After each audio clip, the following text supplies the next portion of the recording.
തന്റെ വീരവാദങ്ങൾ തന്നെ വെട്ടിലാക്കിയിരിക്കുക ഐസക്കുരുളെ. Home minister തന്റെ അടുത്ത ആളാണെന്നും താൻ പറയുന്ന എന്ത് മിനിസ്റ്റർ കേൾക്കുമെന്നൊക്കെ താൻ ഡിപ്പാർട്ട്മെന്റിൽ ആരോടെങ്കിലും പൊങ്ങച്ചം പറഞ്ഞിരുന്നോ? അല്ല സർ, അത് പറഞ്ഞിരുന്നു അല്ലേ?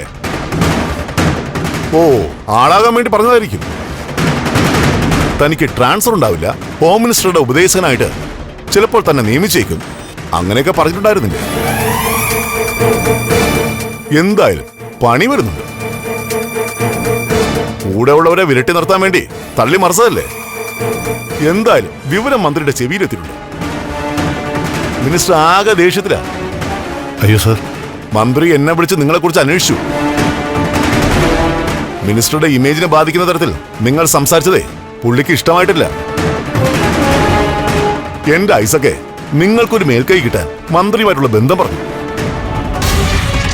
അത് കേട്ടവർ നിങ്ങൾക്കൊരു പണി തരാൻ വിവരം മന്ത്രിയുടെ കാതിലെത്തിച്ചു. അതായത് വെളുക്കാൻ തേച്ചത് പാണ്ടായി. സ്വന്തം കഞ്ഞിയിൽ താൻ തന്നെ പാറ്റയിട്ടു. സർ, ഞാനത് ഒരു തമാശ പോലെ പറഞ്ഞതാ.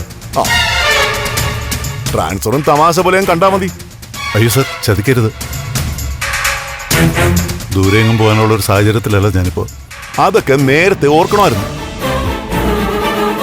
താനിപ്പോ അന്വേഷിക്കുന്ന കേസിനെ കുറിച്ച് മിനിസ്റ്റർ എന്നോട് ചോദിച്ചു. MLA ദേവികയുടെ ഹസ്ബൻഡ് മിസ്സിംഗ് കേസിന്റെ കാര്യം ഞാൻ പറഞ്ഞു.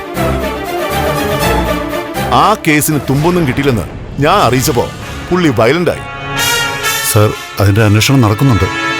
എന്ത് അന്വേഷണമാണോ താൻ നടത്തുന്നേ? അന്വേഷണത്തിൽ താൻ മനഃപൂർവ്വം അലംഭാവം കാണിക്കുകയാണെന്ന് എനിക്ക് മനസ്സിലായി.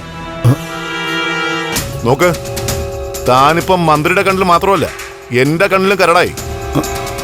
അയ്യോ സർ, ആ മിസ്സിംഗ് കേസിന് എത്രയും പെട്ടെന്ന് തുമ്പുണ്ടാക്കണം. നന്ദനെ കണ്ടുപിടിക്കണം. ഇല്ലെങ്കിൽ ഞാൻ മന്ത്രിക്ക് റിപ്പോർട്ട് ചെയ്യും. ട്രാൻസ്ഫർ അല്ല, സസ്പെൻഷൻ തന്നെ തനിക്ക് കിട്ടിയിരിക്കും. സർ, തീർച്ചയായും ഞാൻ ഉടൻ തന്നെ. മതി മതി. MLAയുടെ ഹസ്ബൻഡിനെ കണ്ടുപിടിച്ചിട്ട് റിപ്പോർട്ട് ചെയ്യും. എന്നിട്ട് മതി ഇനി സംസാരം.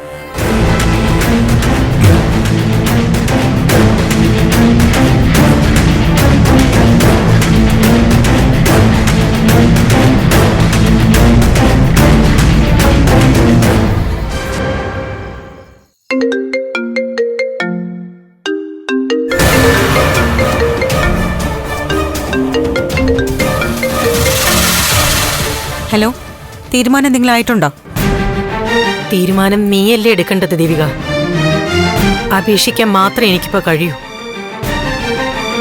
ദയവായിട്ട് എന്റെ മോനെ വിട്ടയക്കണം. അത് ഞാൻ പറഞ്ഞല്ലോ.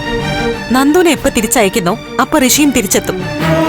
പറഞ്ഞില്ലേ ദേവിക, നന്ദൻ എവിടെയാണെന്ന് എനിക്ക് അറിയില്ല.